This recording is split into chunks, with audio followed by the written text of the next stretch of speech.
guys, it's Peggy Kaczynski. I retired early from my 20-something career as a sportscaster covering the Bulls, the Bears, the Blackhawks, the Cubs, the White Sox, and really every other college and high school team in Chicago. So what do you do after that?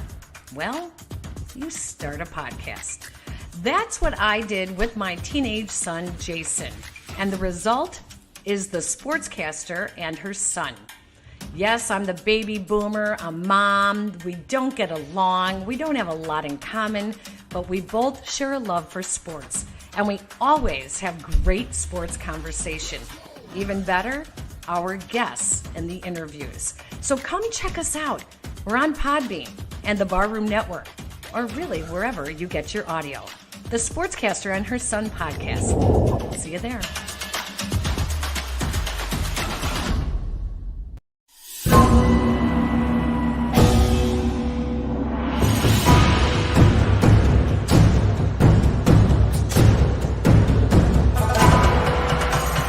Hey everyone, this is Chuck Arfine, the Southburns Hitmen. This show rocks, and you need to listen to it every single time the podcast drops.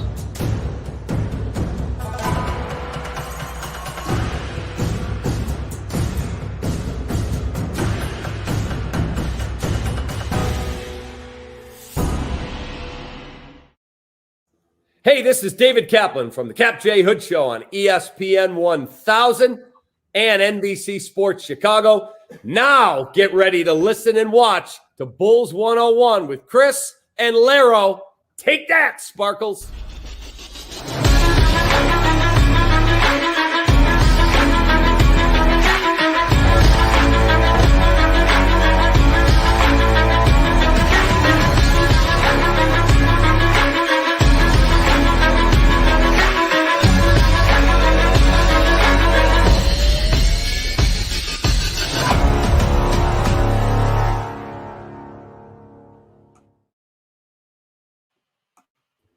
Welcome to Bulls 101. I'm Chris Amundsen. I'm here with my guy, Larro Golden. Larro, how you doing this evening?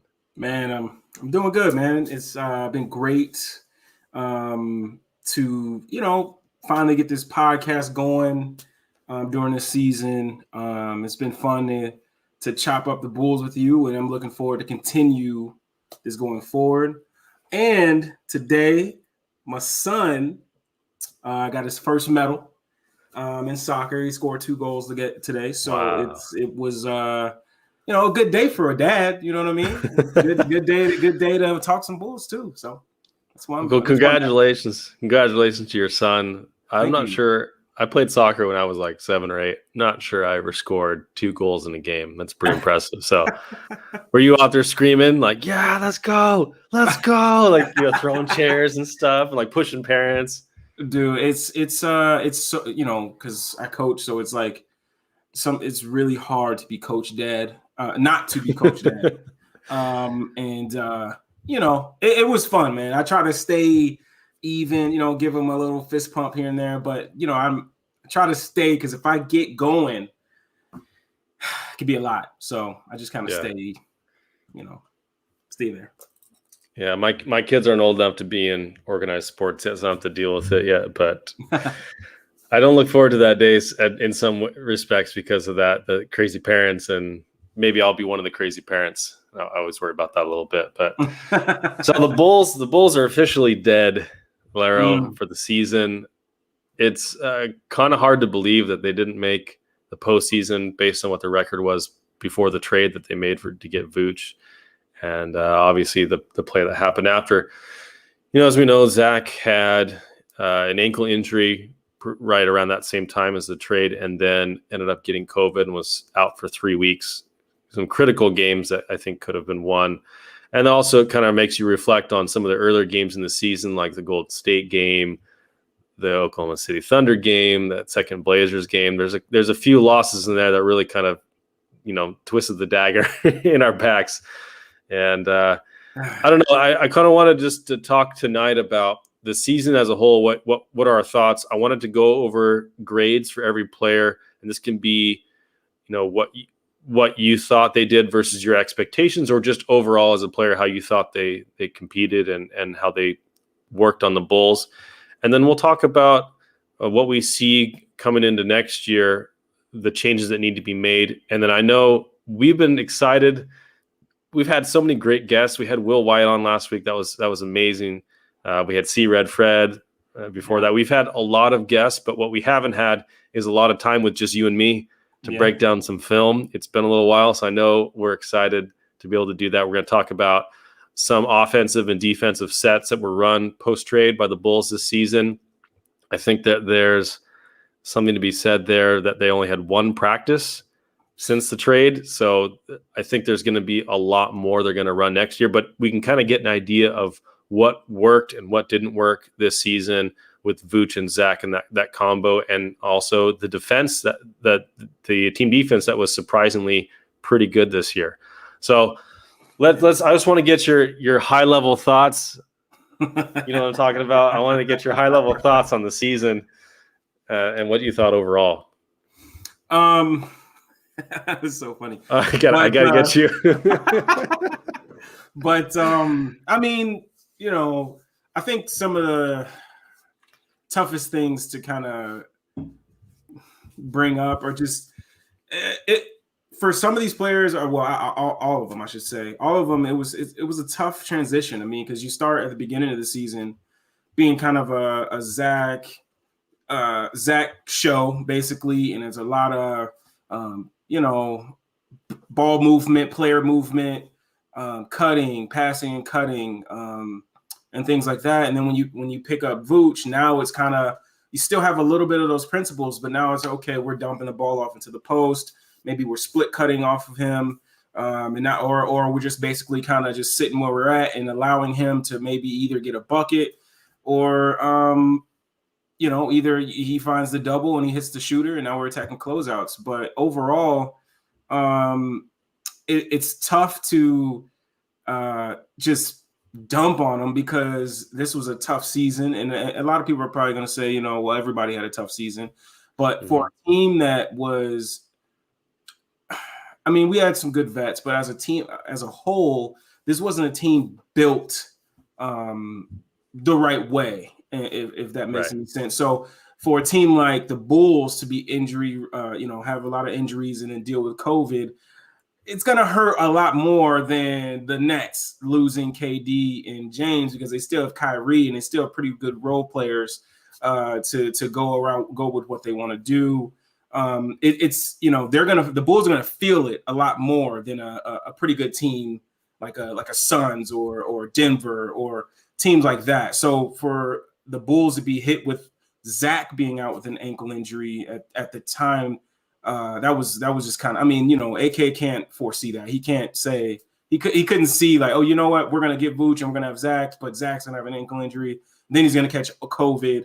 He couldn't foresee that. So, I mean, for me, they closed out the season on a high note, in my opinion. I know they didn't make the play-in, but in terms of, like you said, the defense has stepped up and things like that, and the chemistry was building. For me, overall, I'll wait to give my grade.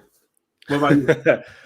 Yeah, I mean, agree. It was a season of a lot of tough circumstances, as we knew going into it would be with obviously with COVID and all the protocols and all the things that were going on in the world. It was a season that was meant for development, and in that respect, I thought there was some disappointment there. But as you said, there weren't a lot of expectations to really compete. The play-in was kind of the goal, but most people's preseason predictions of how many wins they would get were like somewhere between 26 and 30. Maybe C. Red Fred had like 35 or 36, but most people were kind of, they expected some gains from last year, but ultimately to fall a little bit short of the playoffs, or maybe just kind of sneak into the play-in. And that's kind of where we ended up. We ended up with 31 wins, 41 losses, which was a big jump from last season as far as a percentage-wise is concerned. But I would say the fact that there wasn't a whole lot of development from the young guys was a disappointment. Now, Zach obviously took a major, major leap offensively and defensively and as a playmaker. I think he really just surpassed all of my expectations. and vaulted himself into all-star status. And I don't think he has any plans of leaving that plane of existence anytime soon. And we were saying all season, get Zach help. And AK went out and got him help. Yeah. And Vooch was everything he was advertised to be. And obviously that changed the trajectory of the season and it changed our expectations. So, maybe if we had just stuck with the development, hadn't benched Kobe, hadn't benched Wendell, hadn't traded for Vooch and sent out, Gafford and Hutch and those guys, maybe we would have seen more development down the line, because I actually thought that Wendell and Kobe had some good development. There was lots of ups and downs for both of those guys. Yeah. But I think Kobe made some strides, as we talked to Will about last week. I think Wendell made some strides in all that he was asked to do, but ultimately the fact that we were good enough for the AK to say, hey, we're in a position where we can speed up this development. Yeah. Kind of put the brakes on the development side for the young guys. And I think another guy that had kind of an up and down season was Lowry as well. He obviously ended up shooting a lot better this year. At the beginning of the year, I said he's got to shoot 40% from three to have value on this team. He ended up doing that. Unfortunately, I think every other aspect of his game kind of regressed a little bit, and he didn't have a lot to show for it in the first place. And ultimately, it's going to be difficult to see him with a role on this team going forward. So, overall in the season, I would say B-. If C is my expectation, right? Yeah. If that's just my straight expectation, I would say B-. It exceeded my expectations in some aspects, but there were also some kind of disappointing parts of it. So I would say B- on the season as a whole. And we can get into individual player grades, but what would you give the team? I would probably be right around where you said B-, but I'm leaning closer to the C+ side, because at the beginning of the season, the biggest thing was we were competing, but then there was, we couldn't finish games, and it just continued to happen. And for me, I think it just took a little bit too much of time to figure those things out, because you would hope as watching, professional players that you wouldn't make the same mistakes continually. And I feel like they did, seeing it like a beginning of the season. I remember the Pacers full court pressing. Guys didn't handle that well. And then we saw a bunch of teams when they were ready to make a push and get on the Bulls. They would go to like a more of a full court press and force turnovers and get ahead of them. And then they'd fall back. So it was just, teams, it's a copycat league, just like in any other league. If they see something that's kind of hindering your team, they're going to continue to attack it. And at first that was the problem. For me, I think I would go C+. Okay. It's hard for me to give him a B, but I understand why you did. I do. I truly do.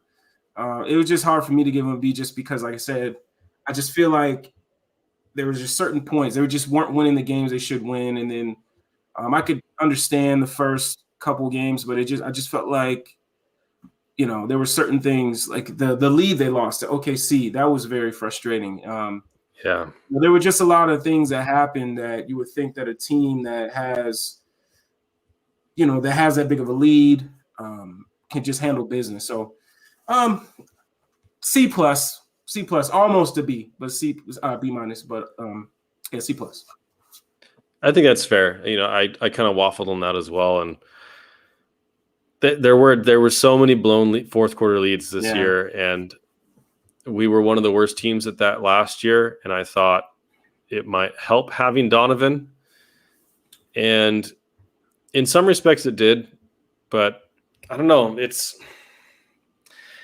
was a tough call for me.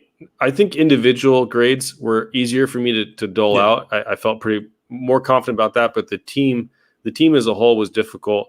And maybe we can even after we do player grades, we can talk about Billy Donovan and how we kind of see him as a coach and what the job that he's done so far, and maybe give him his first season grade. So let's start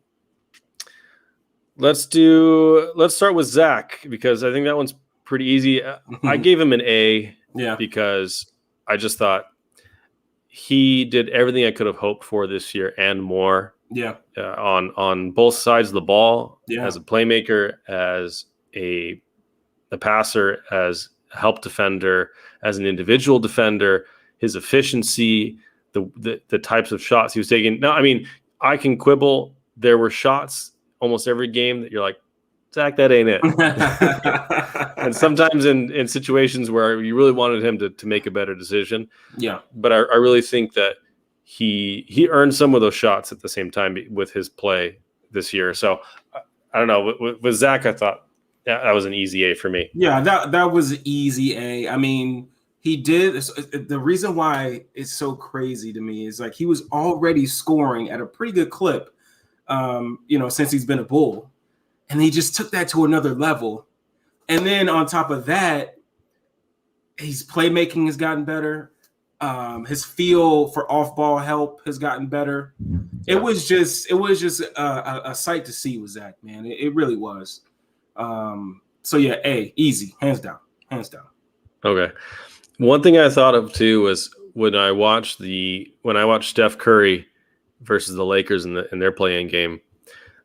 The amount of time Curry spent moving off the ball was absolutely incredible. Yes. And we've seen Zach off the ball. Now Kobe took some of those playmaking responsibilities, and Vooch also. With Vooch's presence, I think there's a real opportunity here for Zach next year to spend more time off the ball, and his gravity is really, really good.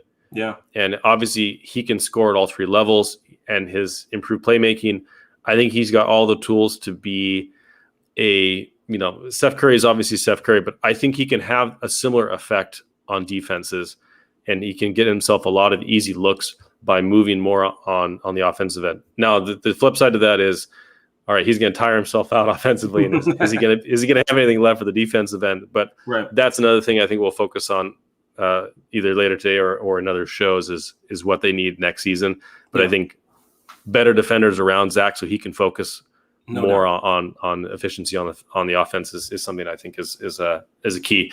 So let's talk about Vooch. We only had half a season to see him, but what would you give Vooch? A. I mean, he was as advertised. I mean, offensively, he could be a hub for you. I mean, obviously, he's not Jokic level, but he can be a hub for you. He can. He's a pretty good facilitator. He makes the right passes out of the post.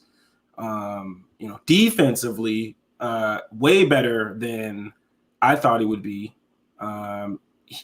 Obviously, he's not. He wasn't as good of a defender as a Wendell or anything like that, but he was not a nuisance to me. If of course you're not going to have him in a blitz scheme, or you're not going to have him at the level screen a lot, but that's what I liked about him is you can kind of bring him to the level of the screen and it won't be as bad as you would think.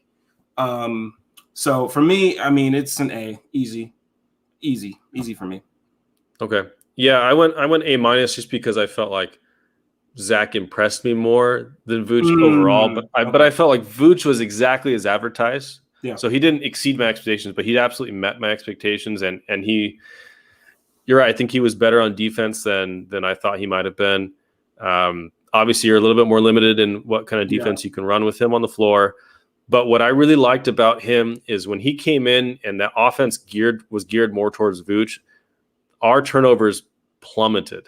Yeah. The turnover issue really, and when you add smart vets on the team like Tice, like Thad, like Sato, and like Vooch, they're going to make better decisions. They've seen all these plays so many times over these years that they can anticipate them and they know what to do. And so we went from relying on young guys around Zach, and Zach being the veteran for a lot of the year, to the, Sato and Thad and Garrett, who had kind of lesser roles to begin the season, moved more prominently into their rotation and with more minutes and more responsibility. And you saw that those things kind of got cleaned up and tweaked a little bit as the season went on. So I thought Vucevic was a great part about that.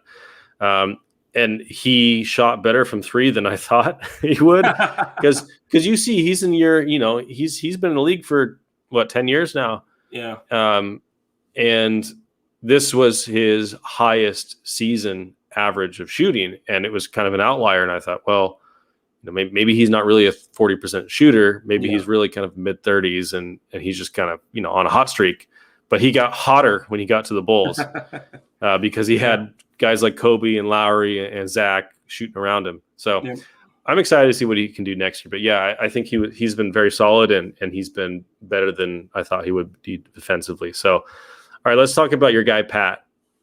What would you give him? This one was tough for me. This one was tough for me to grade. Yeah. As you know, I'm a big Pat guy. That's my dude. But if I'm taking the Pat fandom and putting it down, taking it off my head and putting it down on the table and coming at this unbiased.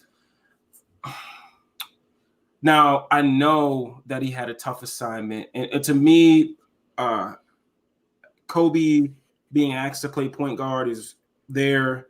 And I think Pat coming in and being asked to guard the LeBrons, the Giannis's, the Devin Bookers of this league, that puts him like right there as well, like maybe a tick under. And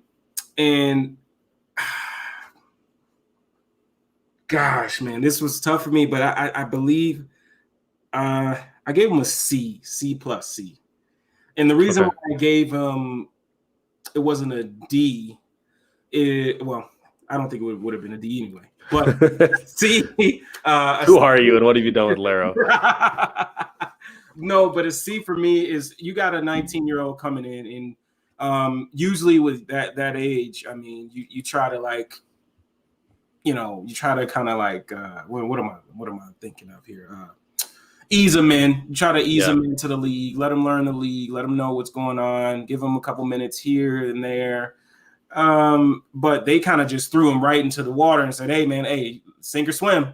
Kind of like what my uncle did to me. But the thing is like he did pretty good job, man, in terms of taking the assignments. And when you got guys like LeBron and Kawhi coming after games and saying, hey, this kid has got some game. You may not be able to see it right now because you see the box score up, man. He got 30 put on him.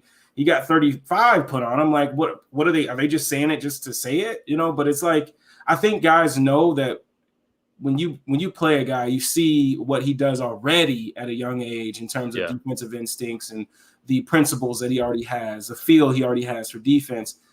You just say, okay, if he's already here, where's he going to be in the next couple years in the league? So, defensively, it's a C, and offensively, it's a big thing.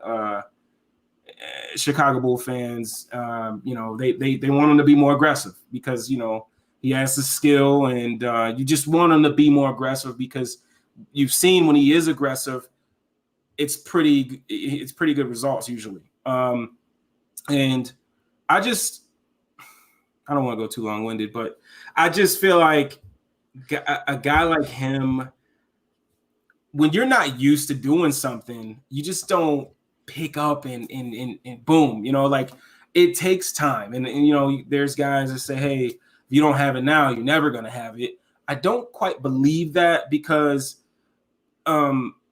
you got to learn where you can get where you're going to be able to be good. Like, for instance, like Paul Pierce, when he was in his prime, everybody knew he wanted to get that Paul Pierce. Like when he got to when they knew where his spot was, he wanted to get to that elbow. If he got to that elbow, it was going down every single time. Kawhi, he wants to get into the post, kind of give you that little shoulder fall back bucket. Like guys got to figure out where their spots are, where my money spot is. If I'm having a tough night, this is where I can get to that I know I'm more comfortable in. And I think it's just going to take time, man. He's playing in an offense that is asking more of him, on a team that's asking more of him. He's came from a team in Florida State where he was coming off the bench. They didn't need his 10 points plus every night. If he did it, it was great, but I think it's just going to, like I said, it's going to take time. Now he has film. He has film to watch against different defenses. Billy can sit down with him. Hey, right here, boom. This is what I need for you to look for, in stats and data. So I'm not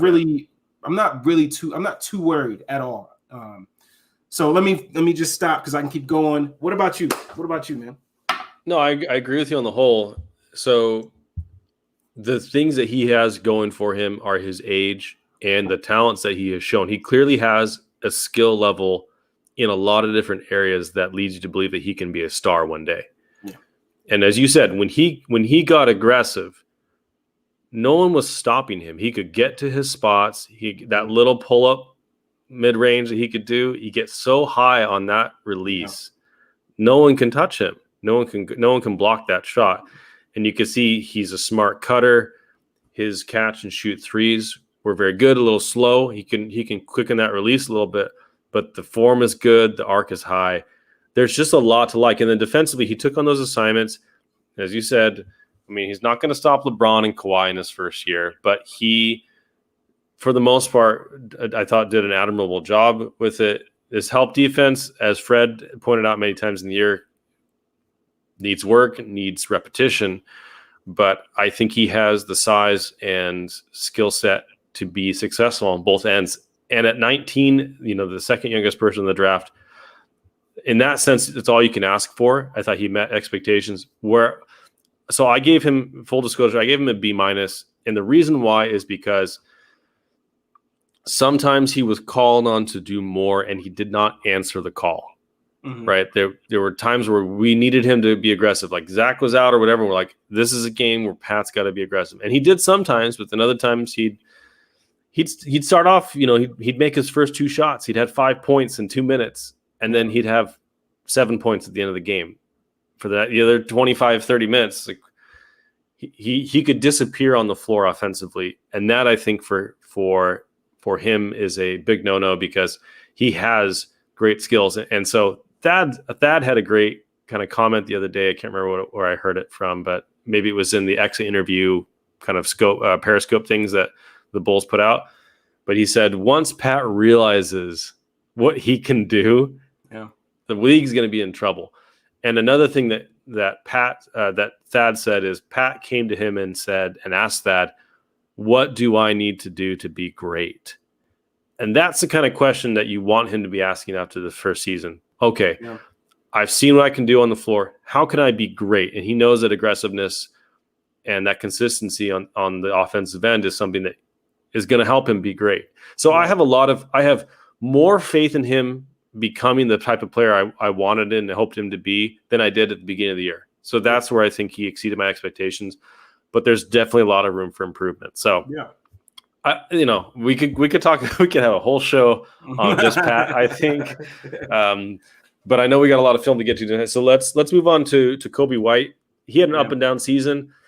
For me, I gave him a B. Mm-hmm. I thought he exceeded my expectations as a point guard because I thought I did not have high expectations for him as a point guard. To be frank, I didn't think, based on his skill set and the responsibility that was thrust upon him, I did not see him succeeding, and he did succeed in a lot of ways, and he was better than I thought he would be. And he also improved statistically in a lot of his areas. I think his mid-range shooting improved a lot, his decision-making. His defense improved over time as the year went on. And, he still has a lot to work on defensively as a point of attack defender, getting caught on screens. But he knows he needs to work on that. And now he's going to have a full offseason where hopefully if the offseason takes form and his role gets more defined, I think that's going to really help Coby be able to focus in and hone in on those things that he needs to improve, because the kid's got a lot of talent and he's got the right attitude and he's got a lot of things that make you think he can be a useful, valuable long-term piece on this team. I don't see why not. And, we've got 2 more years of his rookie contract to go with. So I know people were high and low on Coby during the year. He had hot stretches and cold stretches and stuff. But overall, I thought he exceeded my expectations moderately, but he didn't blow me away or anything, which is kind of, that's nice to have in your second season, I think, overall. Yeah. I was right along with you, man. I had him at a B as well. Kobe is just. I was the guy at the beginning of the season that was, like you said, I was with you. I didn't have high expectations for him as a point guard. I kind of felt like it was hindering him. I thought Billy was putting too much weight on him and was ultimately just going to sink him and drown him with so many responsibilities. But it was for me where I kind of started to flip was when he was benched and he was asked to come back. Because to me, I look at that and as a coach, like if I bench a player, like what is his reaction going to be? Is he going to be like, F you, coach, F this team? Is he going to be the guy that just does just enough to play again? Or is he going to be the guy that when he gets his opportunity, he's going to exceed expectations? He's going to he's retained what us as coaches have tried to have given him in terms of what he needs to be a better player. I thought he came off the bench and he showed some resiliency. I thought his reads were better. Obviously, there were some reads that he still missed. But again, like when you're asked to do something that you're not used to doing, sometimes it could be a lot, and you're looking for something one way when you should be looking this way. It's just time, you know. And I thought that he did. I think he's he's given me some hope for him as a point guard. And I know people say that we need to get Mike Conley, we need to get Lowry. Like if we can get those guys, fine. But I'm not where I was at the maybe mid-season. Maybe I'm not there where I'm like, okay, Kobe needs to go to the bench and we need to get a point guard. I'm at the point now where, you know what, how about we focus on point of attack and perimeter defense first?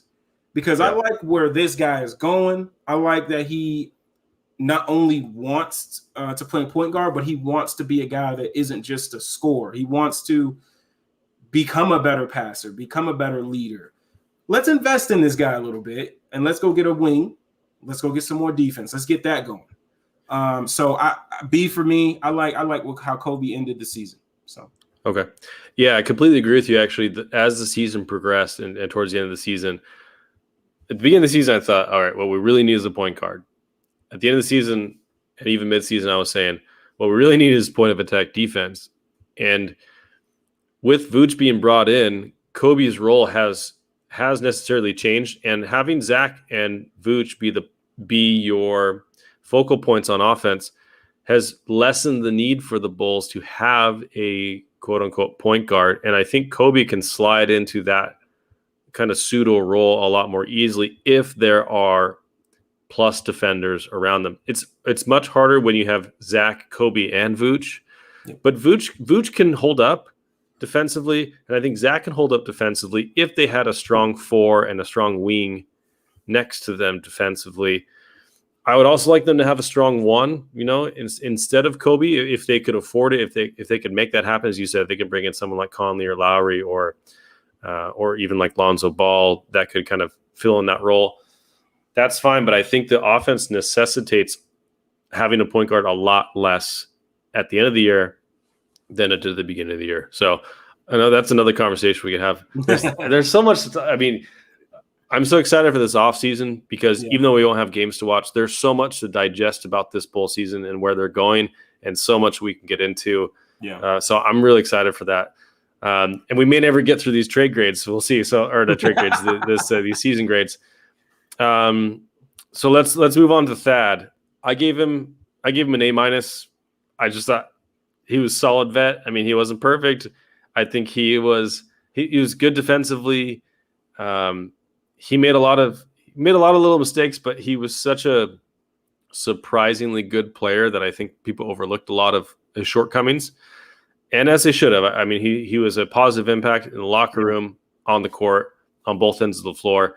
His playmaking from the post, from the high post early in the year was revelatory for Zach's offense. Yes. Obviously, that lessened a lot as Vooch kind of moved into that role. And Vooch obviously has an even wider array of offensive skill sets than Thad did.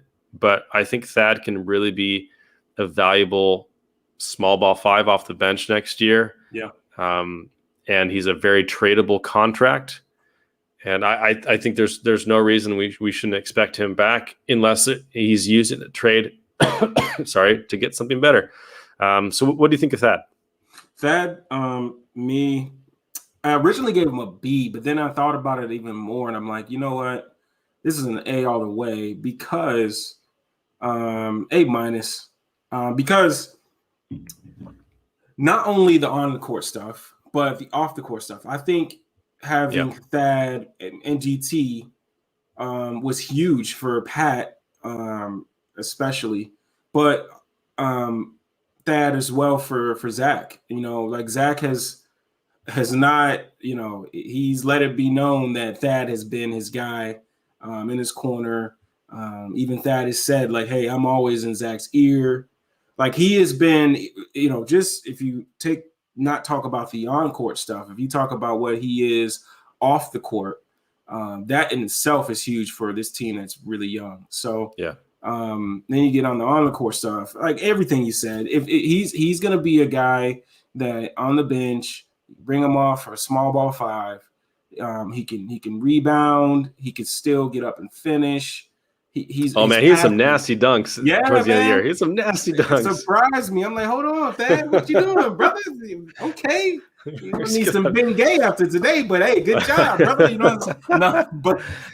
He like his passing to me is just, you get some more cutters, and he's like he is comfortable as hell in that spot. Yes. Even when the clock's rolling down and it's like 5, 4, he doesn't rush. He's just so comfortable in that spot. Yeah, it was really fun to see. He's perfect if teams are going to blitz Zach, if they're gonna be at the level of the screen, he's a perfect big to have for Zach to release ball, just drop it off, and he can go play make. So it's perfect. It's kind of funny to think that Kobe and Thad are kind of like mini versions of Zach and Vooch. Like they play very much the same role in the offense. And so I actually think that's a really positive thing for the team, that they can kind of mix and match those 4 players together in a lot of winning combinations, in my opinion. So, all right, let's get to Sato. What do you think of Sato's year? Gosh, man, Sato was another hard one for me because what did I give him here? I gave him a C+. And reason being is at the beginning of the year, when he got into the starting lineup, not before that, when it was Sato and Thad coming off the bench, it was like, whoa, like, hold on, this is a good tandem. They got some great chemistry going on. Yeah. And then it turned into, okay, start Sato. I wonder who started that. We got start Sato going.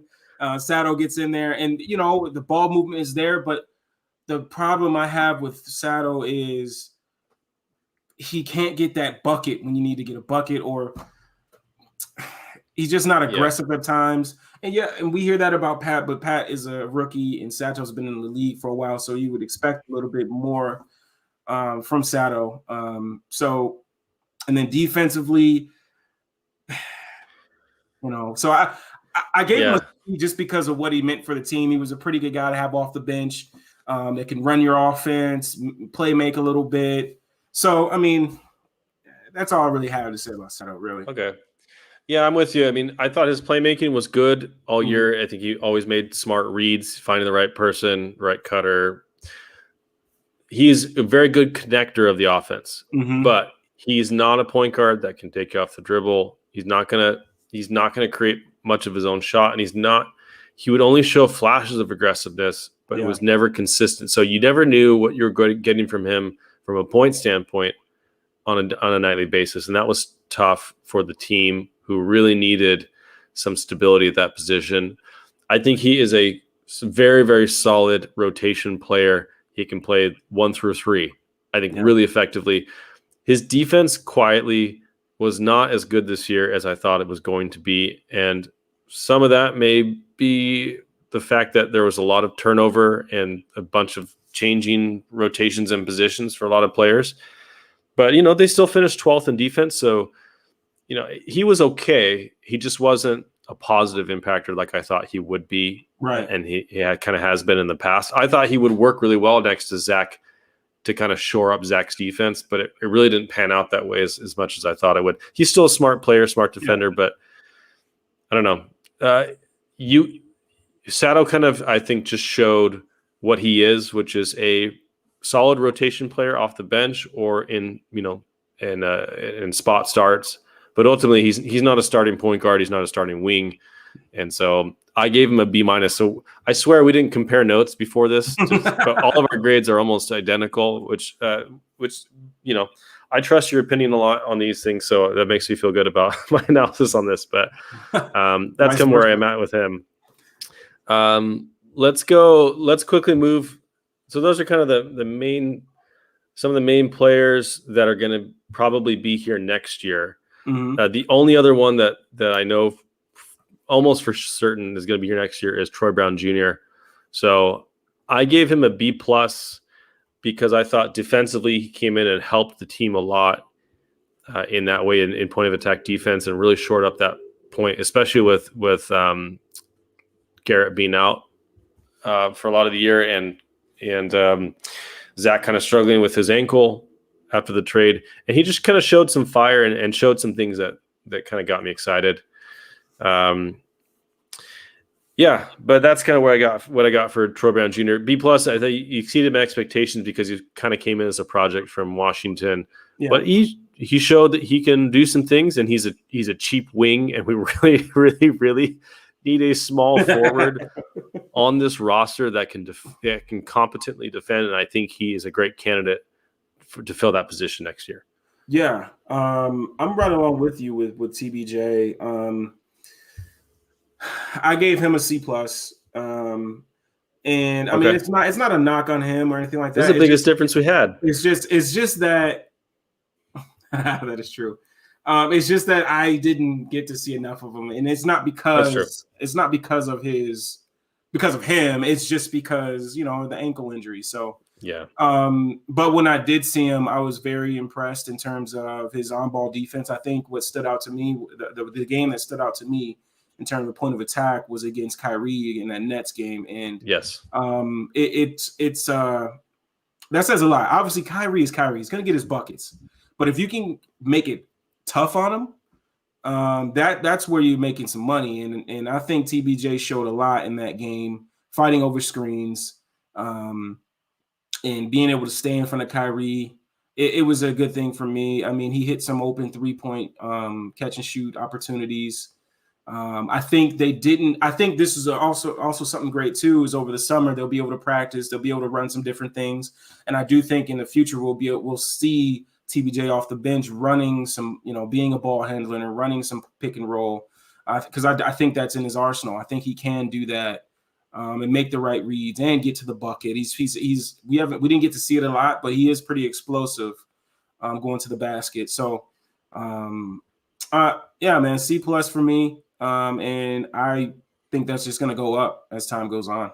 So, yeah, I agree. I'm trying to look up his stats right now. He shot 35% from three overall, 45% from mid range. So that's career highs, I think, in both, or tied with career high threes. I think he shot 35 or 36%. Okay. In the years before, but he had some struggles shooting earlier in the year. He really performed well in the bubble, actually, and then kind of had a slow start to the season, was out of the rotation. But I've got high hopes for him. I think he can at least be a great off the bench. He can kind of fill the Garrett Temple role, if need be, and we may get Garrett Temple back as well. So yeah, we got time to work on TBJ, and I think he showed some spark, and we'll see what happens. Let's see. Well, you got the commenters are going crazy tonight. Have a conversation about the off season and whether or not the trade was a good idea. So I kind of wanted to just jump in for a second. So Stuart asked a question about the Pelican situation with Lonzo Ball as an off season target.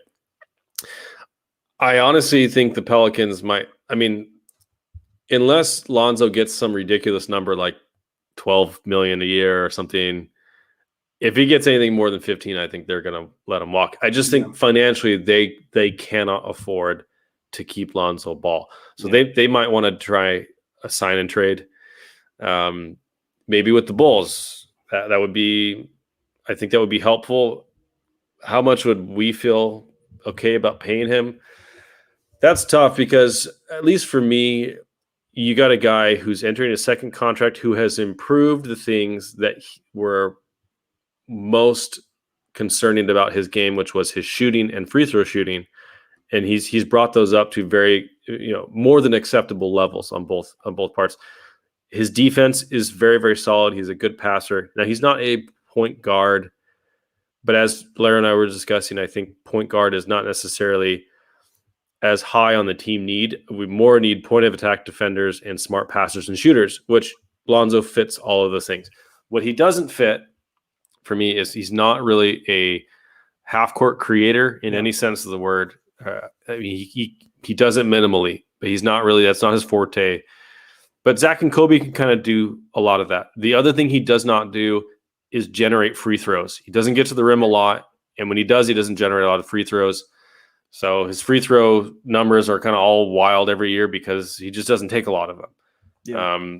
So one of the things that AK mentioned in his post-season presser was fouling, turnovers, and free throws were three of our biggest issues. So that would be something that would be concerning to me about Lonzo Ball is the lack of free throw generation and the lack of creation in the half court. What do you feel? I'm not sure what the number would be that I would just say no way, but it probably, if you get north of 20 million a year, I think I would probably be more wary. As you get to 25 million, I think maybe 25 is like no way. If it's 20, I think 20 is the line, but if we could get them under that number, even better. I mean, even 20 is like, but it's tough. In terms of 18, I'm in. Yeah, I'm exactly. 18. Count me in. I'll drive. I'll go get them. I'll pick them up. I'll drop them off. Like, hey, AK, what you doing, brother? I'll come get them. I'll come get them for you. No, but no, man. I think Lonzo. I think Will touched on it in a bit in the last episode. Kobe's brother is, I think a lot of, he's a great defender, great point of attack defender. I think like you touched on too, is his shooting his really looked a lot better and catch and shoot. Yeah. That's what I loved about him. And I think a guy like him coming in, for me, my dream lineup would be Kobe, Zach, Lonzo at the 3, Pat at the 4, Vooch at the 5. That would be my lineup because now you have you got Vooch in the post, and now you got Lonzo can shoot it. You could put him at a wing above the break. You could put Pat in the corner. You got Zach. You could put Zach and Kobe wherever you want to put them. And now you got a problem. Now who you going to help off of? Now it's just, and then you can even play 5 out because Vooch good enough so you can play 5 out. Exactly. And then defensively, this is what I meant by Will. He touched on it. Is he said, hey, do you want Lonzo guarding your Paul Georges or the Kawhis? And that's a great point because, I think at a point you can switch between Pat and Lonzo. Like me personally, I would love to have, like, if Lonzo was on this team, if we play the Suns, I would like Lonzo to take a Devin Booker and then have Pat be the weak side guy, or they can kind of switch on and off. And I think Lonzo would add so much to this team on the fast break. Him and Zach, come on, that would be showtime in a way, because now Zach has a guy that's going to run and push that ball with him. So it's I would like him here. So yeah, but at that right price. Yeah. To follow up, Stuart says, would you rather have him or Brogdon? I think I would take Brogdon. Yeah. I think I would take Brogdon because Brogdon has more of this, has what Lonzo has, I think, defensively, and he's not as gifted as a passer, but his half court creation and ability to get the rim are much, much better than Lonzo, I think. So if the Pacers are looking to blow it up, now one of the things I was thinking is, hey, what if they do a sign and trade with Lowry? Because I know Pacers fans are kind of looking to they're looking at Sabonis sideways at this point, thinking he's not. Which, anyways, maybe we'll get Mark Schindler on here and talk about that another week. But if we want to do a sign and trade and we send out Lowry and get Brogdon back, sign me up, because I think Brogdon is a more proven player than Lonzo at this point. I think he's a better version of Lonzo, but Lonzo has a lot of room to grow as well. So, and then Salim had a question. Thoughts on Jeff Green as a cheap 1 year 3 off the bench? Jeff Green is. I feel like every team there's this meme from the show Arrested Development where they're basically this couple is like, man, people always try and convince themselves that it's going to work for them. It never does. It never works out. And then they go, but it could work out for us. And I feel like that's the Jeff Green experience. Yeah. He's always pretty solid, but he's never quite like meets the expectations of the fans. So I wouldn't be opposed to it if it were a cheap deal, but I feel like he would be more likely to go to a contender like the Nets, where he's at right now. So we'll see. But we those are the kinds of deals that we would look for. If we do sign and trade Lowry to the Pacers for Brogdon, so I will drive him. I will drive from California. And nothing against Lowry, but Brogdon would fill a need for this team. So let's run down. We've already set 50 minutes somehow on on season grades. I can't even say it, but let's there's 5 guys that I think might not be here next year that I wanted to talk about. The first one is Lowry, and then Garrett Temple, Denzel Valentine. Someone who might be here who probably is going to be here next year, but I don't think is going to have a big role is Al-Farouq Aminu, and then Devon Dotson is the last one. So let's just run through them, just 20 seconds. For me, Lowry, I give him a C+. His shooting did improve this year. Nothing else did. And in fact, most of it got worse. And that concerned me so much because the offense has always been catered to him so much for him to get open shots. But we wanted more aggressiveness in the post. We only got flashes of it, which is what we've gotten in the past.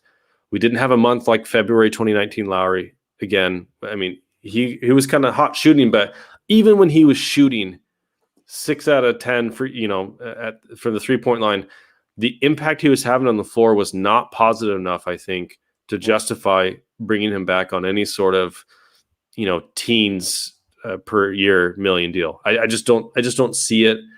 And with Pat really needing to play the 4 and having Thad on a cheap deal and having Vooch here now, I really don't think that Lowry is going to want to stay on the team. And I don't think the team has a need for him, regardless of what AK says about it.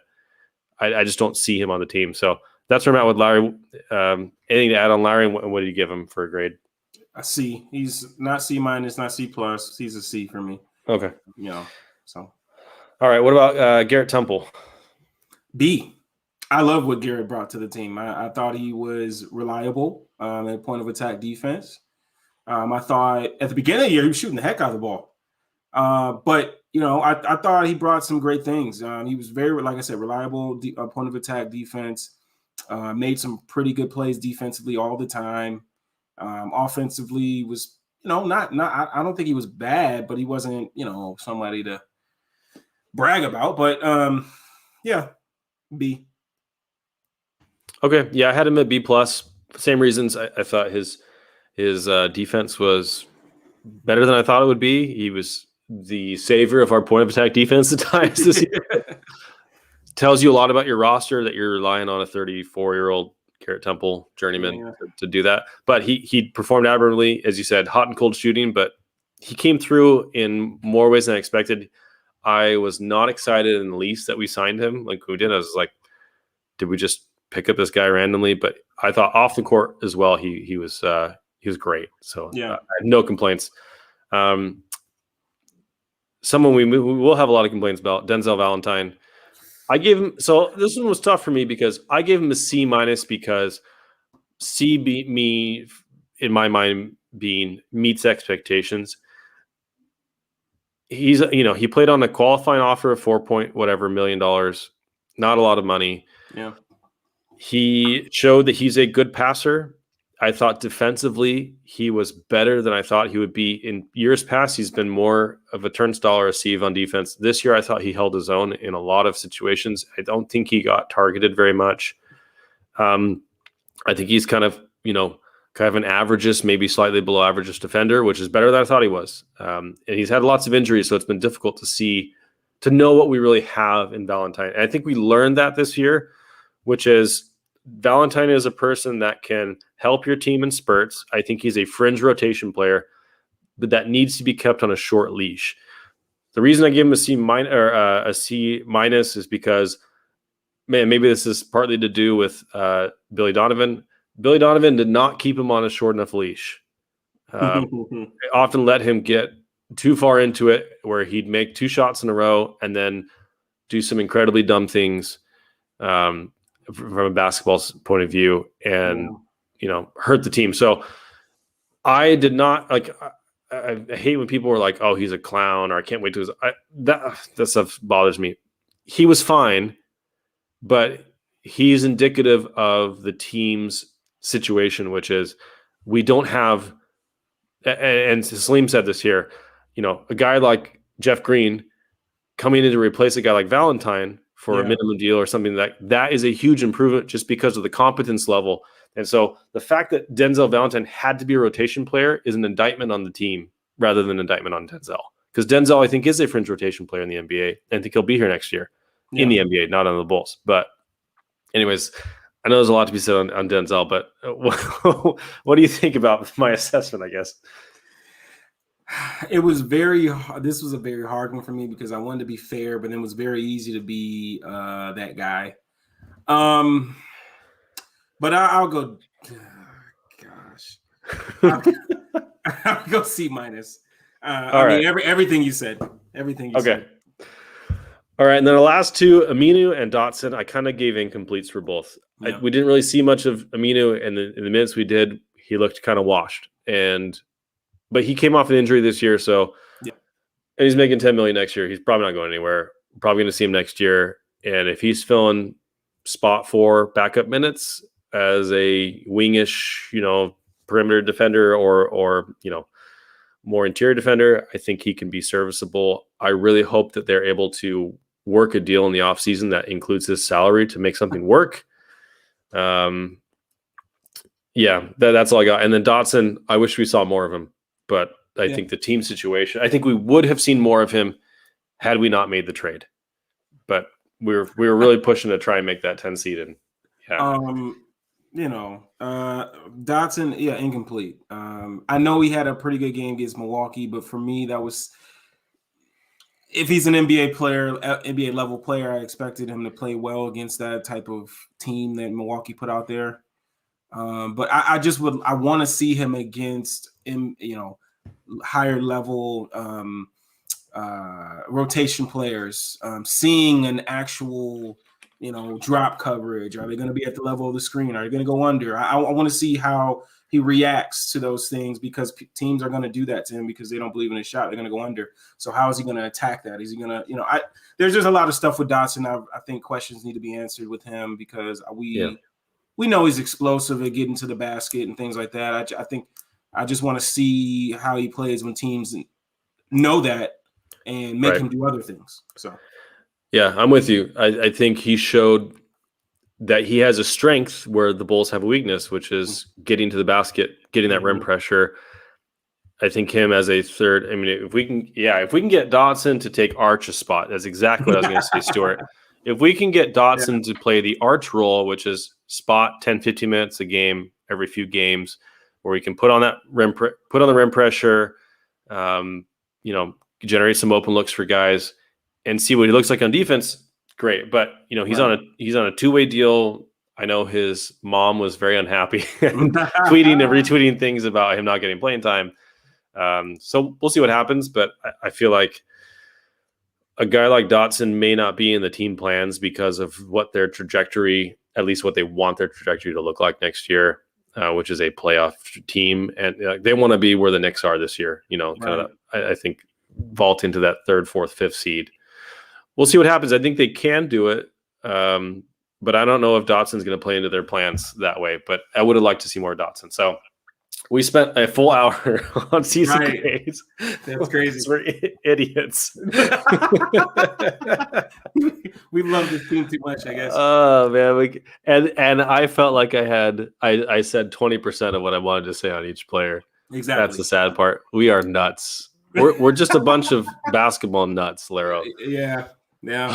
So speaking of that, let's get into the actual basketball nuts and bolts, and talk about some film, because I know you've been dying to get. You've been getting these clips for weeks now. We've had these great guests. We haven't been able to get them. So I wanted to talk about some of the things the Bulls have done this year. They only had one practice. There's a lot of stuff that they were running, which is kind of simplistic, but I think it gives a key look into what the future of this team is going to look like offensively. And offensively, they finished, I believe it was 21st in offensive rating, which surprised me because I thought they should have finished in the top 10 based on the type of talent they got.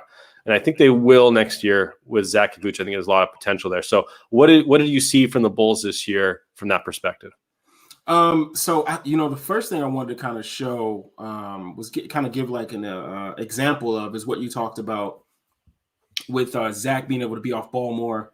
And that was something that kind of wasn't tapped into for a while because he had to be on ball. We needed him to play make. We needed him to have the ball in his hands at all times. And with Vooch and the progression of Kobe, he was able to get off ball more.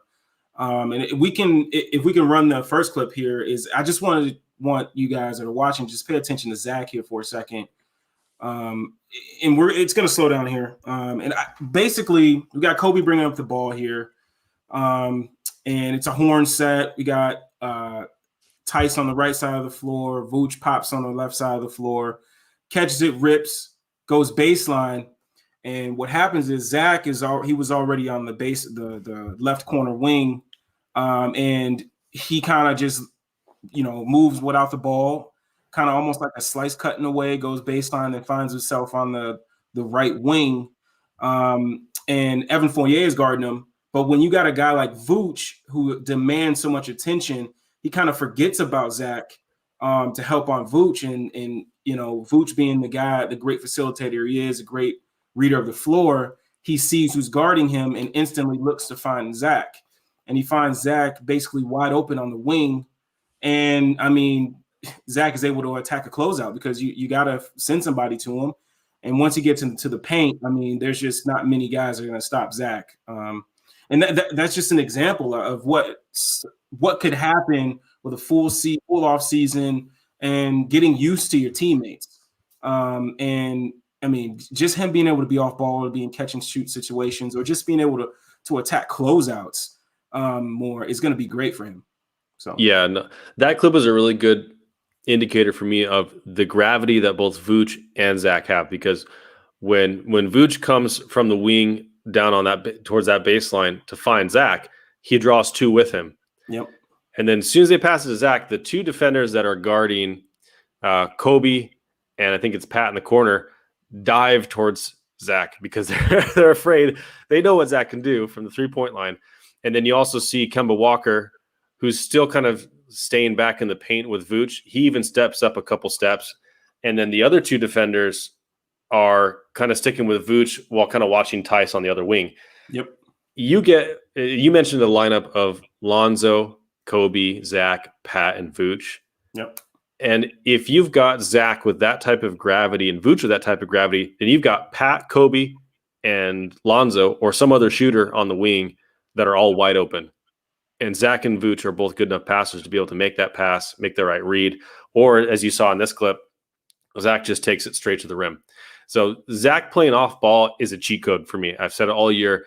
The man is so efficient with the basketball in or out of his hands this year. And the more you can take him off the ball and get him easy looks at the basket, easy looks from the three, or having to make an easy read, I think the better he's going to be on the offensive end, and he's going to have more energy to spend on the defensive end, where he also made improvements this year. So great clip, Lara. I think there's a lot of potential there for Zach playing off the ball. And if we get an actual point guard next year, I think those possibilities are going to be even greater. Think of like Klay Thompson, CJ McCollum.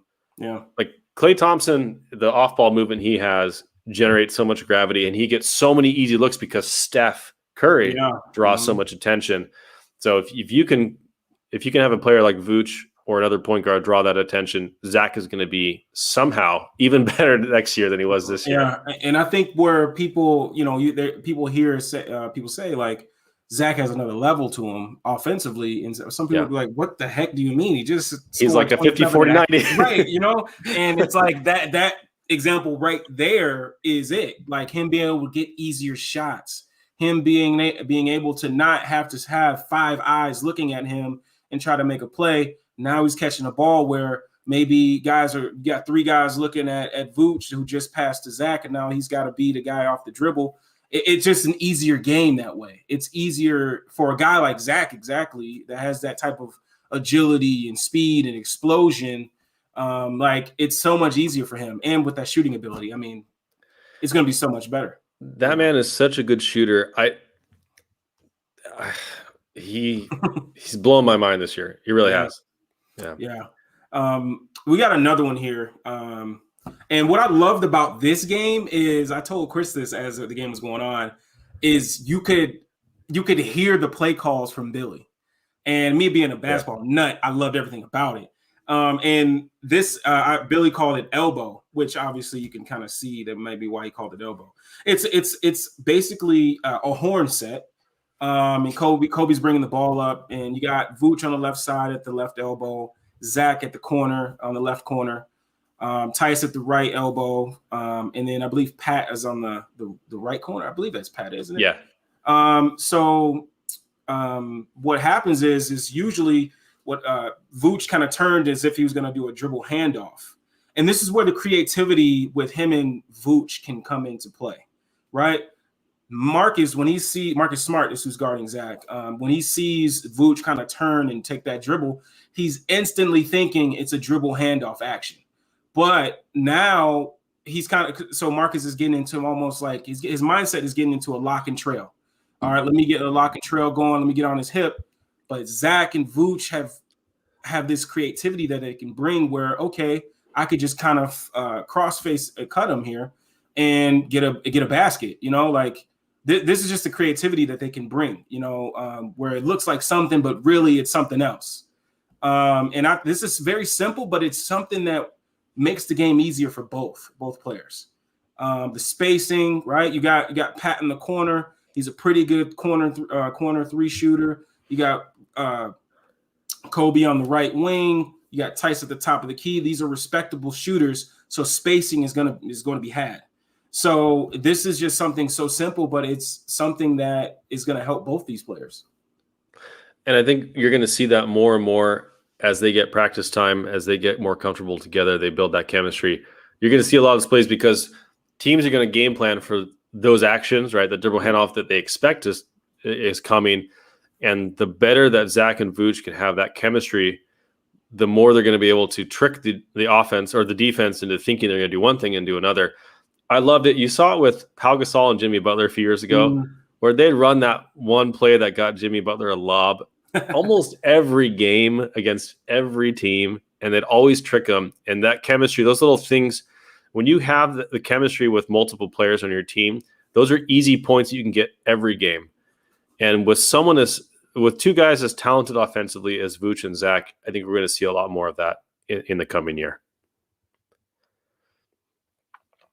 Yeah, there's no doubt that's going to be something that's going to happen as things continue to get until their familiarity with each other becomes greater. I mean, it's like I said, it's a very simple play, but it's something, like you said, if a team is game planning for a dribble handoff out of the horn set, they haven't seen this before, they're not going to play for this. They're going to instantly get into a lock and trail, like Marcus Smart is getting ready to do, lock and trail, get over the screen, kind of trail them. But Zach takes advantage of it. And like you said, man, this is very simple, but it's something that that they're going to have to, get used to. It's just so fun watching him and Vooch, because they didn't have much time together, but it just was seamless, man. Like the chemistry with each other was fun. It was you could see it growing as time went on with one practice. So what, it's like, if they had multiple practices, what could have that looked like? So yeah, and Salim mentioned here it's a similar play to what Sato runs, where Sato will kind of act like he's going to do a dribble handoff, and Zach will cut baseline and back cut his man for an easy dunk usually. Also, something that happens in this play now. In this play, they all kind of converge on Zach, and one of the guys stays kind of right in between Pat and Kobe. Yep. I can't recall who it is. It might be.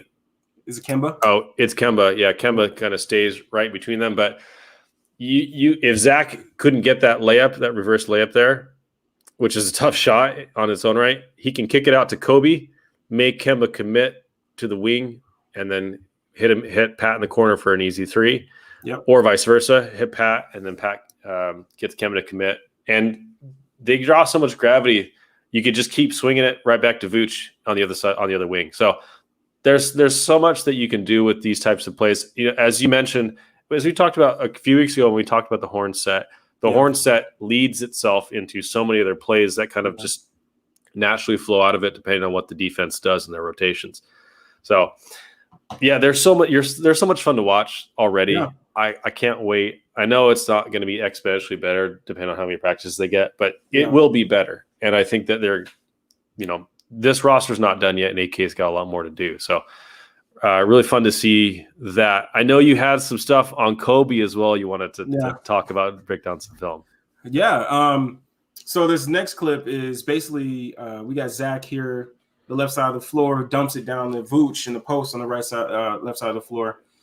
And Tice, who's at the top of the key, dives, which creates some gravity because obviously if you're a defender, you don't want to give up a dive cut to the front of the rim. So it takes a guy with him.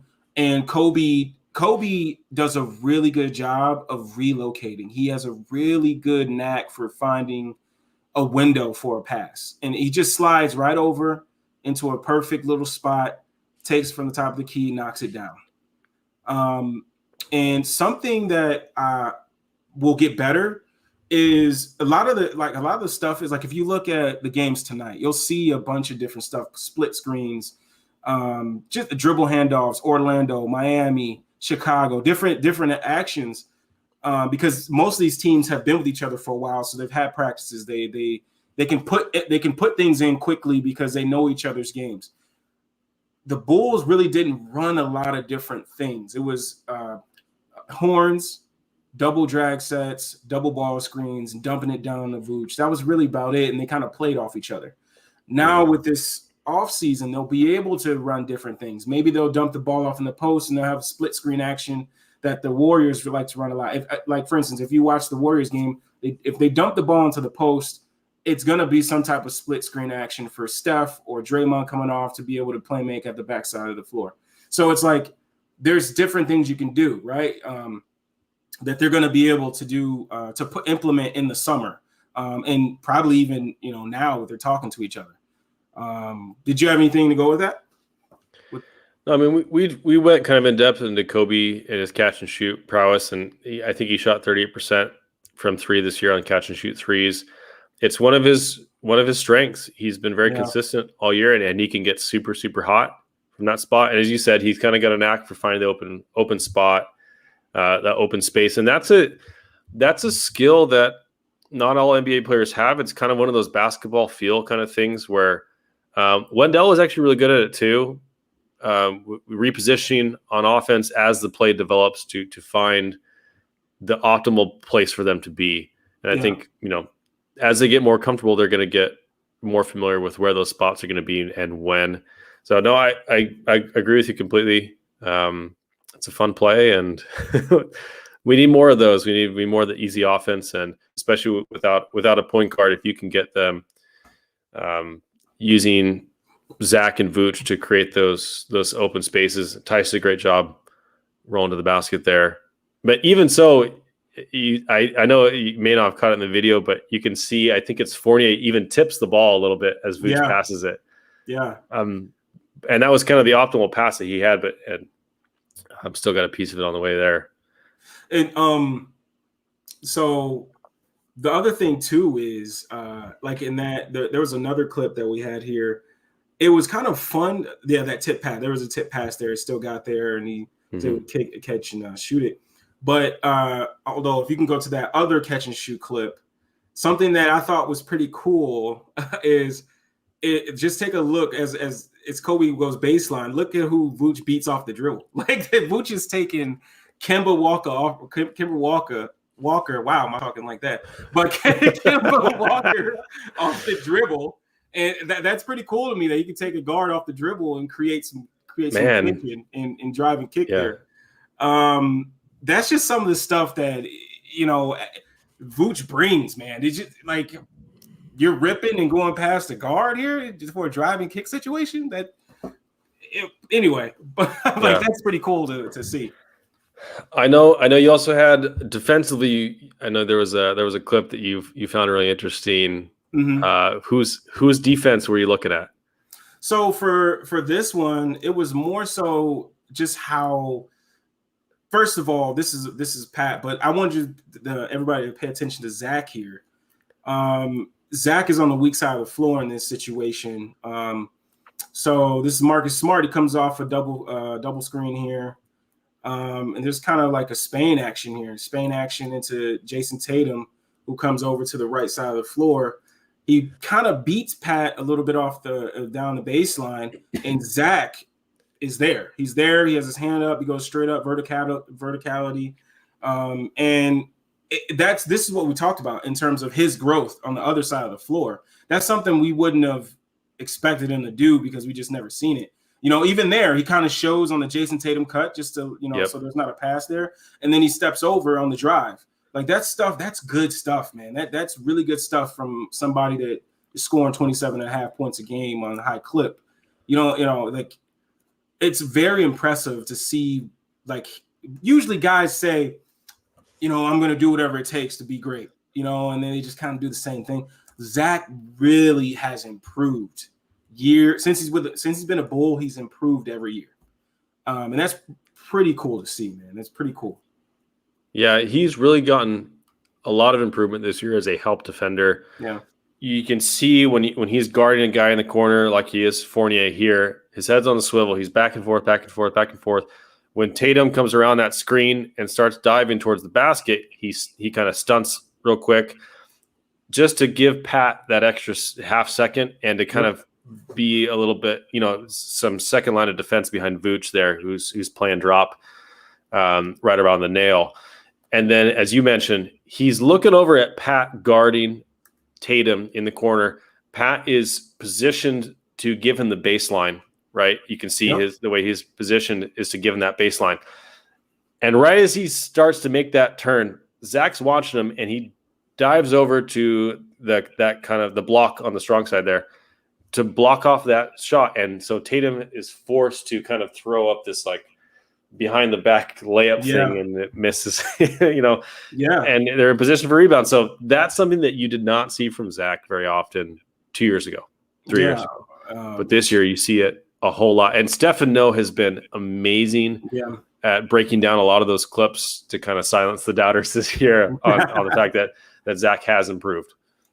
What is crazy is like Stefan will tell you, like he was one of the biggest like detractors of Zach, and for him who's a very calculated individual in terms of how he goes about his basketball watching and his opinions. So for even Stefan, I mean, for him to even come out and say, hey, this guy's improving, man, and he's improving in every way.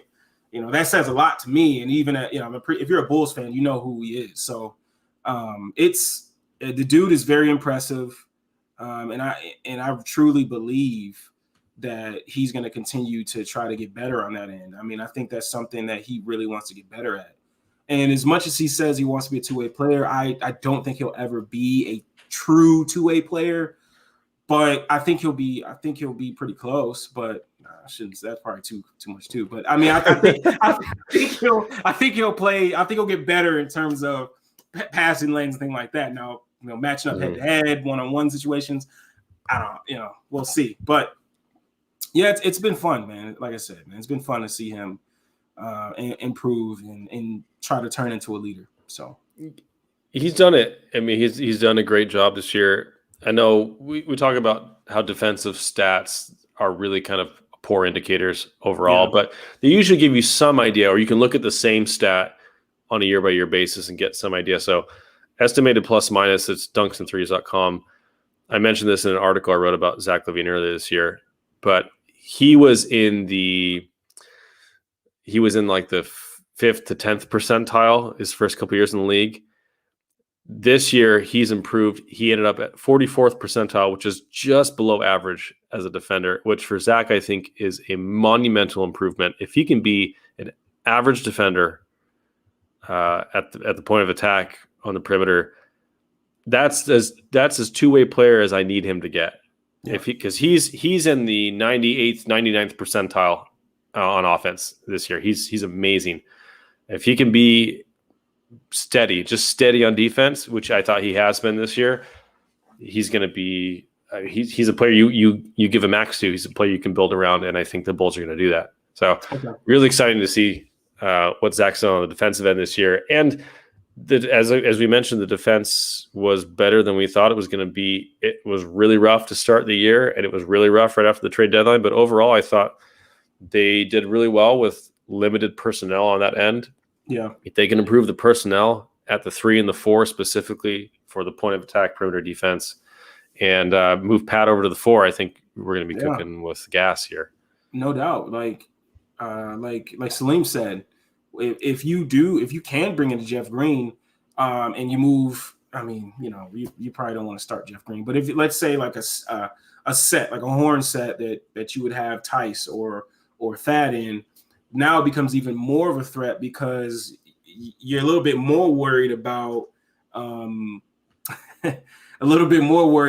like him shooting the 3. So it creates more space, and I think that's what not only defense and point of attack and perimeter, but I think in terms of getting guys that can create more space that cause, you have to be more worried about, like a Reggie Bullock, guys like Rocco, that bring that defensive side of the ball, but also you can't just leave them wide open from 3. You can't do that.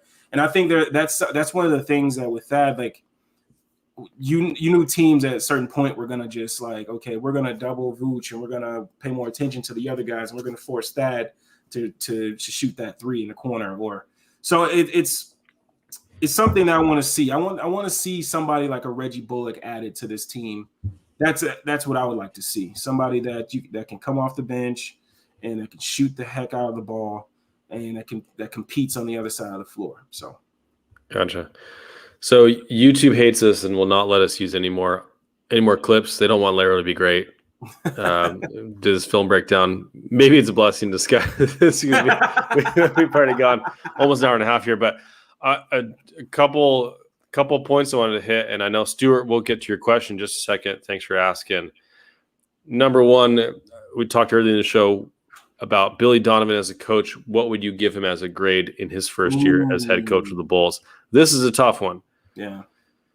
I don't know if you want me to go first. I can kind of give you my thoughts a little bit, but I thought he was the right coach for the team before the deadline. Mm-hmm. I thought he was putting the guys in a position to stretch them, to make them work and be better, to compete harder, to be more steady. And I think we got that. I think we got that from him. I think we got that from the team. I thought the team showed a lot of resilience after some really, the first 2 games, I think, were the Hawks and the Pacers, I want to say, were absolute, just soul-crushing losses. Because it wasn't just that they lost, it was the way they lost it, they just gave up. And I thought Billy did a really good job of helping them be more resilient as a team. And got a lot from the vets, like Thad, put people in positions to succeed, to maximize their strengths in a lot of areas, and asked players like Kobe and Wendell to stretch and, threw Pat into the fire. Post deadline, that was tougher. You could kind of see, and maybe it's just the fact that Billy didn't have a lot of time to work with it. Yeah. But you could kind of see the vanilla offense at times. You could see the fact that he wasn't really willing to make a lot of changes on the defensive end from the drop coverage all year, even though earlier in the year when you had Wendell who could play a more aggressive scheme, like a blitz, like a hard hedge, like an aggressive drop, he didn't really do much of that at all. He had him drop and he got killed for it all year. And guys like Dame, Trae Young would just go off because they knew they had the mid-range all day. They knew they could pop out for a three and not have to worry about, getting trapped out there. So I would probably give him a B- overall as a coach, because I think he exceeded my expectations as far as I really felt he was the right coach for this team at the beginning of the year. And he really kind of started the winning culture. I still have doubts, even though I know Cap was caping for him. Yeah. As the guy that's going to take us to the promised land. I still have a lot of doubts about that. So for good reason. I mean, if you looked at some of his effectiveness on out of timeout plays this year, he was towards the bottom of all the coaches in the league. I know those are few and far between. There's not a whole lot of data there, but that's not encouraging, I guess, to say the least. So I don't know. What did you think from a coaching standpoint, how Billy Donovan did, and what grade would you give him? So for me, so Billy, like you said, beginning of the year, you kind of thought, okay, you know what? A lot of the people that are in the chat, they're Chicago people. So I'll put it this way. He's like Rick Renteria for me, right? He's a perfect guy to bring in before the trade. You got young guys that need to learn the right way, winning culture, how to win games, and to, take those steps. And after the trade, it's like, okay, now we got the guys that we need to win. Now we need to go get. This is the part where it gets stupid, because we don't need a 76-year-old manager, Antonio La Russa. We need to go get an AJ Hinch. We need to go get a Joe Girardi, right? Now we need to go find a guy that can take care of these guys and run sets that these guys, this team that works for this team. And you never know. Maybe he really just didn't believe that team, this team as constructed, could run anything differently. Maybe he felt, even with Wendell, maybe he felt if I played a hard hedge, he didn't trust the backside rotations. There wasn't enough practice, so he couldn't drill how you would rotate if he brought Wendell up to the screen. And so in different situations, because that's what you like to do as a coach. You like to, okay, if we bring Wendell up to the screen and the guy rejects the screen, comes off, how are we going to rotate? If he comes off that screen, how are we going to rotate? If he passes it to the wing when Wendell's still up at the screen and still coming back, how are we going to rotate? If you're not able to rotate to practice all those different situations as a coach, you're kind of like, you know what, let's just establish a base. Let's just do this. And if we get beat this way, fine, but at least we'll get better at this. And then we can kind of venture out. Almost like Milwaukee switching and bringing Brook up higher in the drop and things like that. They wouldn't have done that, like now you see, like watching it today against the Heat, like they did a bunch of stuff that you just like, whoa, wait, this is Milwaukee? So even Bud had to change some things. So, I'm going to give him, I'll give him a B-. Okay. That's what I'll give him. So I think it's fair. I have worries going forward, but this team is also not where it needs to be. I did think that Darnell Mabry, who had earlier this year on the show, was dead on about Billy starting to take heat. And within a couple weeks of that article coming out, Billy started to take the heat for some stuff, after the post-deadline wins weren't really coming. So, so we basically graded every player on the team, graded the coach, graded the team. I know Stuart had a question about keeping Tice. So I kind of wanted, now that we're at an hour and a half here, But I just wanted to talk for a few minutes about the outlook next season and what you think they should do. Stefano had had a really good informative article that he posted. You guys should sign up for his email. He'll email you anytime he posts something new, a new article. He's an excellent writer. So shout out to Stefano. He wrote an article this week about kind of the two paths the Bulls could take, whether they're going to be a cap space team or operate as an over the cap team. So those two choices are really going to differentiate what the team can do in free agency this year. So yeah, here all those got it up here. They got a whole flow chart and everything.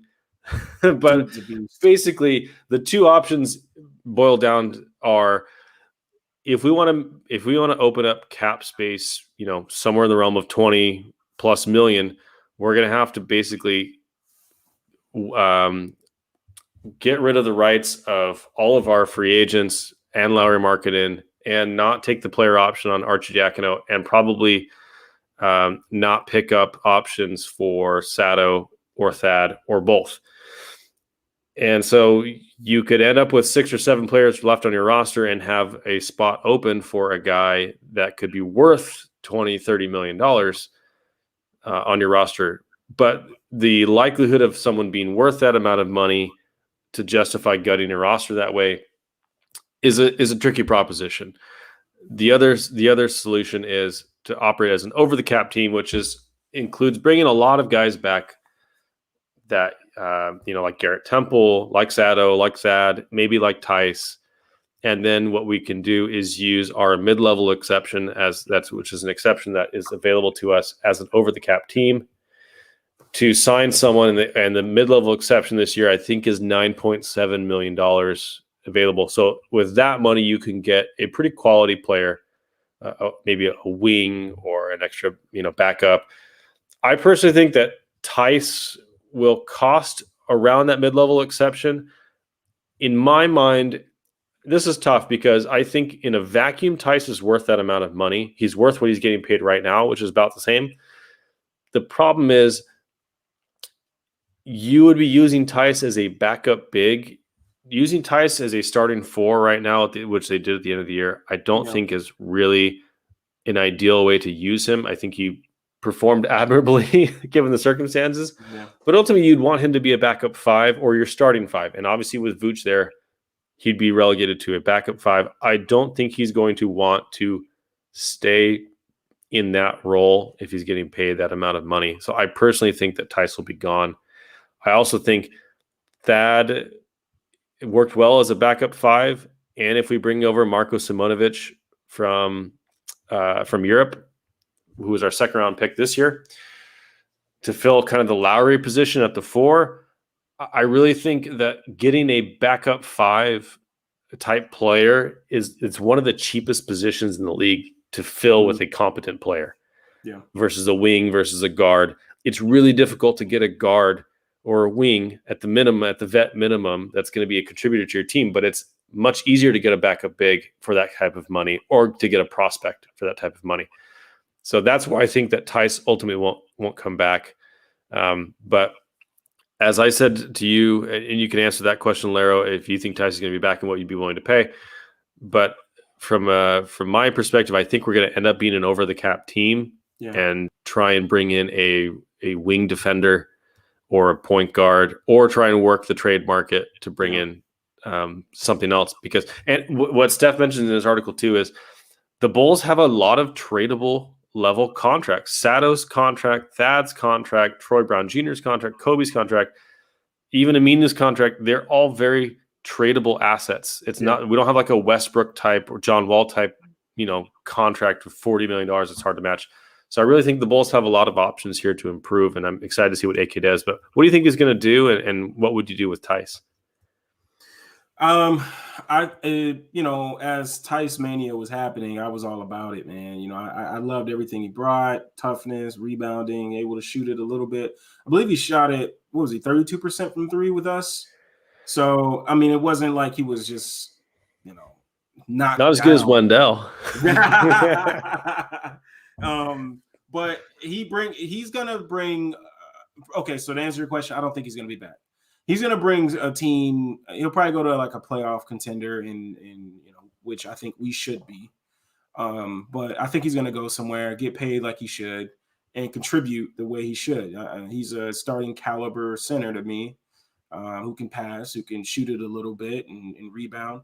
So I think he'll be gone because I believe, like you said, you can find other bigs that can do, maybe not do as much as him, but do enough to contribute at a lower price point. So I don't think he should be back, and I think AK should be. I think he kind of gave a hint as the when the trade happened. He gave his post trade, presser in a way that he wasn't done yet, and I think that, to me, that tells me that he's going to be over the cap. He wants to build a winner, and he's going to look through.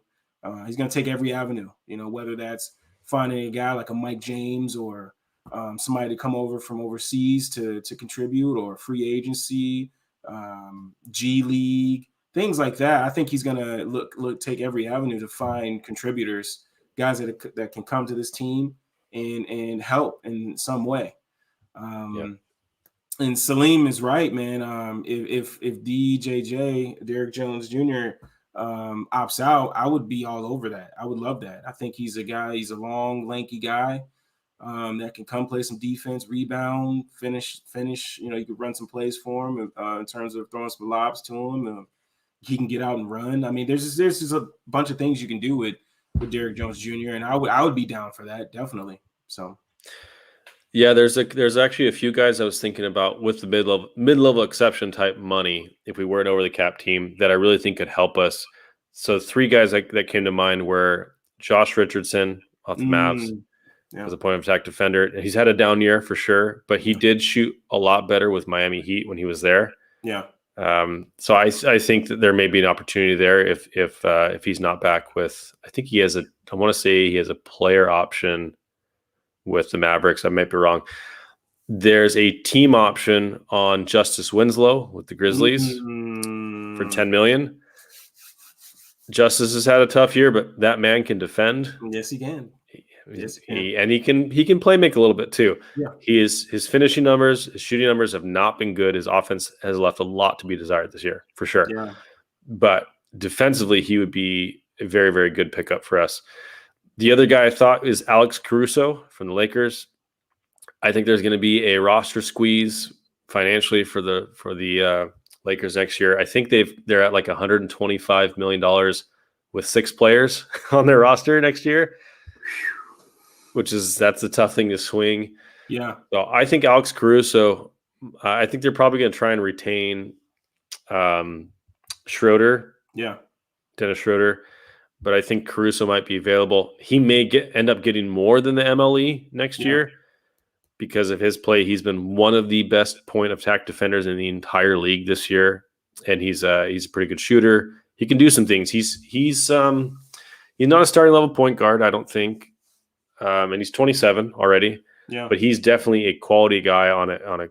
If you can get him on the MLE, would be a very solid contract, and he would be a great contributor to the team. Spencer Dinwiddie is another player. So this one is interesting. What do you think about Spencer? I feel like the ACL is tough to come back from and really contribute. I don't know what the price point's going to be, and his strengths and weaknesses. I'm not sure defensively he's really going to be much of an improvement. I don't know. What do you think about Spencer's game, and what do you think about the guys I mentioned? Spencer, Spencer to me is somebody that can come and help the offense become even better. But on the defensive side of the ball, that's what I think Bulls fans should be worried about, is the defensive side of the ball, because I do believe that offensively, I think they'll be fine. When you got a guy like Vooch and Zach that create so much attention, offense is going to be fine. Defense is what you got to worry about. And Spencer, to me, is not going to add any point of attack help. So you need to get guys like a Caruso, a Winslow, a Derrick Jones Jr., guys that to most people will be like, I mean, what? You know, to people that don't really watch fully, they're gonna be like, "What? Why did we get that guy?" But those where's are the guys Lonzo? that help. Exactly. You know, you're gonna hear it. Yeah. Justice who? What about Lonzo? I thought we were signing Lonzo. Yeah, that's what we're gonna hear. You got to bring, and then you hear people like, "Well, why can't we get Mike James's, or why can't we find Faku's or Monte Morris's and things like that?" Those are the guys right there. That will come and fit right in and do what you need to do to help win ball games. So yep. Yeah, agreed. I'm predicting right now we're not going to get Lonzo Ball. I just don't think it's going to happen because I don't think we're going to be a cap space team. And if the Knicks want to sign him outright, they can. And I think that they're going to be looking for someone like him in the offseason. So we'll see. All right, we are pretty well into the night here. And I know we're going to get into a whole other subject about free agency coming up in a future show. But since we can't do any more video clips tonight, we're kind of I think we might have to call it quits. Yeah. But I think there's a lot to look forward to for the Bulls. It was an up and down year for sure, I think. But I think there's a lot to look forward to. We started the year with 0 All-Stars. We ended up with 2. Yeah. And 2 that have a lot of promise offensively, and I think defensively are better than their reputation. So, yeah, there's still I think, Dom, you mentioned there's still some worry about a lead playmaker. I think that would still be a help to this team. I don't know what they're going to be able to do to address that unless they make a trade. I'm hoping that there's a trade on the table. If AK said, I'm not done, and the fact that he didn't trade Lowry kind of leads me to believe that there's something out there that wasn't available at the trade deadline or wasn't just the right time, but that could be available this offseason. I think he's going to be aggressive and he's going to make changes as he sees fit. So I'm excited to see what happens. And yeah, we'll see. I would really keep an eye on Brogdon because there's just something going on with the Pacers. That's going on there. Like, yeah, maybe they want to buy into Karis LeVert a little bit more. And I think Brogdon is a realistic guy, to maybe get. So we'll see. Yeah. All right. Well, thanks you guys. Thanks so much for all the comments tonight. Salim, Stuart, Dom, you guys were great. Salim's our number 1 fan, according to Salim. We appreciate you guys asking questions, staying up late with us. If you didn't get to see the video version, you can find it on YouTube, on Twitter. You can also listen to us on any podcast form. Bulls 101 podcast is our tag, our handle on Twitter. I can't even talk tonight. And I'm at KLA Hoops. Larro is at _Larro Hoops. Really appreciate you guys. It's just so good to chop it up with you, just us today, Larro. It's been a while. Man. I know.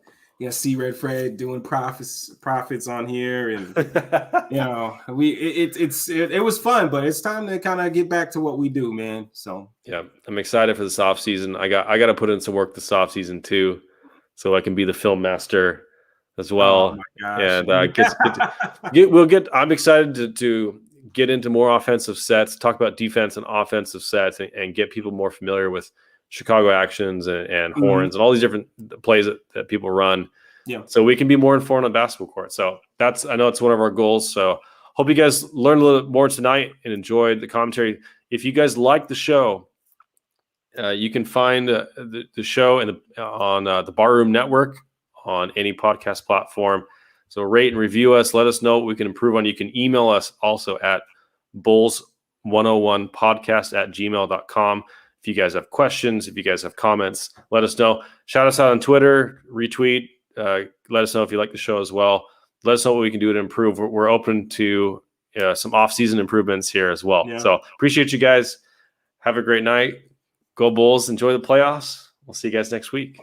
Peace.